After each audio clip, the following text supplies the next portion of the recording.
Teman-teman di sini pernah kejadian gak sih? Jadi pada saat kalian dulu baru-baru main Gunpla dan kalian ngobrol sama teman kalian yang sudah menggeluti dunia Gunpla sejak lama, dan mereka tuh mulai ngeluarin kosakata yang kita tuh nggak ngerti, teman-teman. Tapi karena kita malu untuk mengakui kalau misalnya kita nggak tahu, jadinya kita cuma kayak ngomong iya.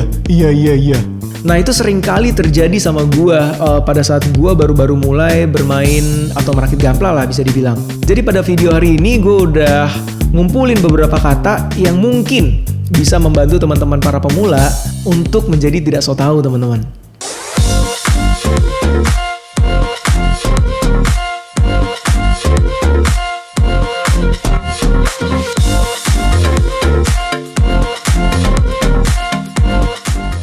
Halo teman-teman semuanya, ketemu lagi dengan gua Andre di sini di channel Let's Create, channel di mana kita berbincang-bincang dan bercengkrama tentang Gunpla. Seperti di intro tadi, gua hari ini sudah menyiapkan beberapa kosakata yang mungkin akan berguna bagi para pemula, karena kosakata ini biasanya dipakai oleh para pemain Gunpla. Nah, mungkin beberapa kosakata di list gua, teman-teman tuh udah tahu artinya apa. Tapi gua tetap include kata-kata itu karena gue merasa kata-kata ini penting dan jarang diomongin sama orang-orang yang tidak bermain Gunpla setahu gue. Atau gue yang kuper ya. Bagi teman-teman yang udah tahu, kalian juga bisa bantu gue nulis di komen kata-kata apa aja yang menurut kalian penting bagi para pemula untuk tahu atau ngerti gitu. So tanpa berbasa-basi lagi, langsung aja kita ke kata yang pertama. Kata yang pertama yaitu runner, teman-teman. Nah, kalau misalnya kalian lihat di kamera sekarang, runner itu seperti ini. Pada saat kalian membeli Gunpla, kalian akan dapat banyak runner. Nah, di dalam runner ini akan ada part-part yang mesti kalian potong dan kalian rakit supaya menjadi Gundam atau Gunpla yang kalian beli gitu. Kalau misalnya ada yang nanya, bro, Gunpla yang lu beli ada berapa runner?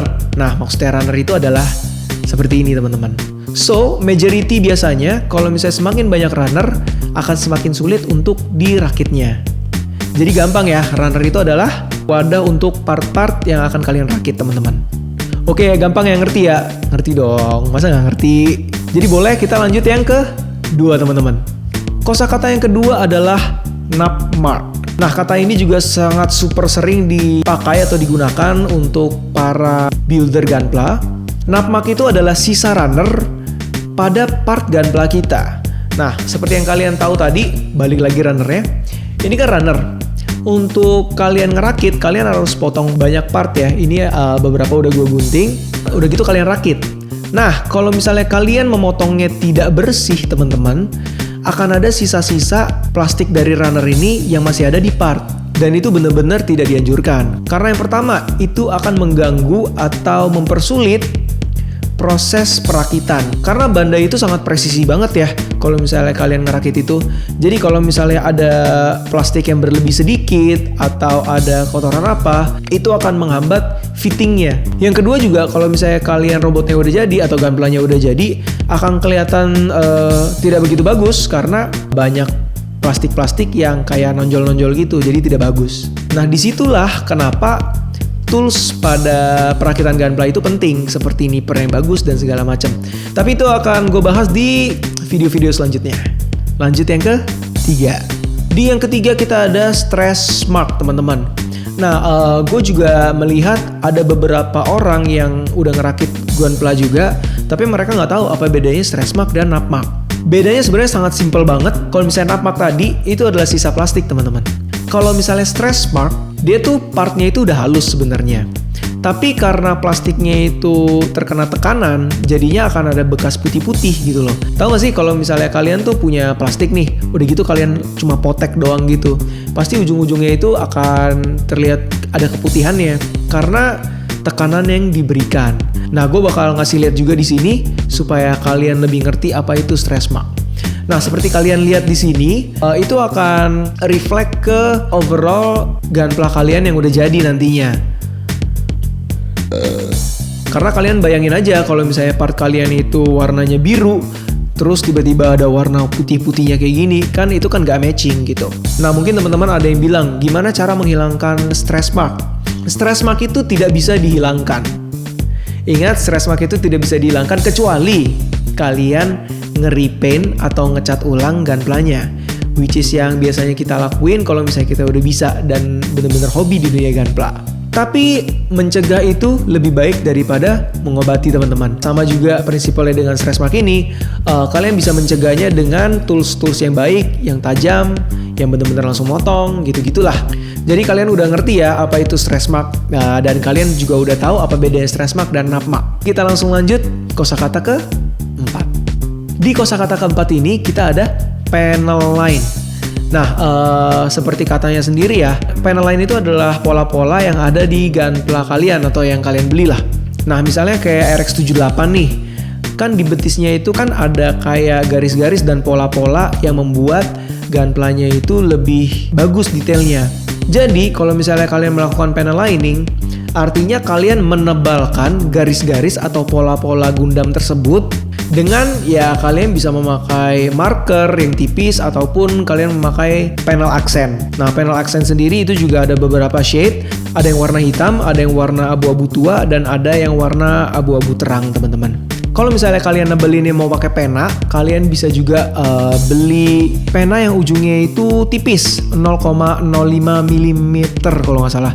Kayak gini, di sini gue ada Pilot mereknya, tapi nggak perlu Pilot juga ya.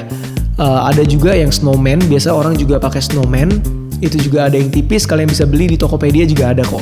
Nah, jadi itu adalah panel line. Kalian tinggal tebelin aja kayak part-part pola-polanya di gunpla kalian supaya detail gunpla kalian lebih pop up, dan itu akan membuat hasilnya lebih ajib dan mantap jiwa melegenda.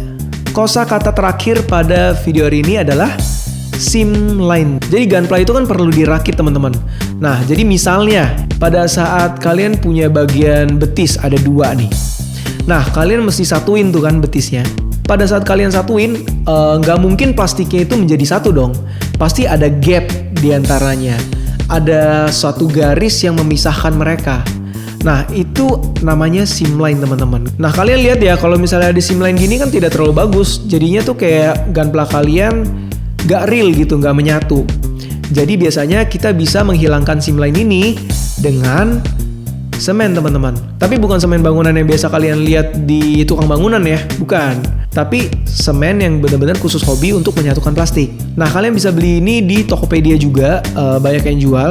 Biasanya tuh mereknya Tamiya, yang biasa gue pakai juga Tamiya semen, teman-teman. Untuk pemakaiannya sendiri, gue juga udah bahas ini kemarin. Kalian bisa tonton video itu kalau misalnya kalian mau ngilangin seam line.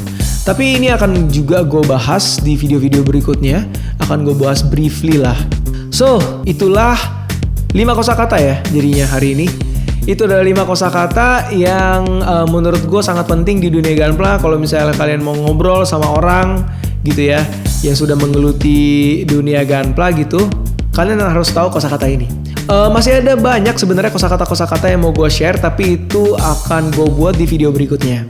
Untuk teman-teman yang punya ide juga nih, misalnya kayak kata-kata apa sih yang sebenarnya dulu tuh kalian nggak begitu ngerti sebelum kalian main gunpla, tetapi menurut kalian itu penting kosakatanya. Kalian bisa komen di bawah karena gue juga butuh suggestion, teman-teman. So, video gue sampai situ aja. Kalau misalnya menurut kalian video ini berguna, jangan lupa subscribe, jangan lupa like, dan jangan lupa share juga. Karena ilmu itu enaknya di-share, teman-teman. Jadi sampai situ aja video gue hari ini. Sampai jumpa. Salam mantap jiwa.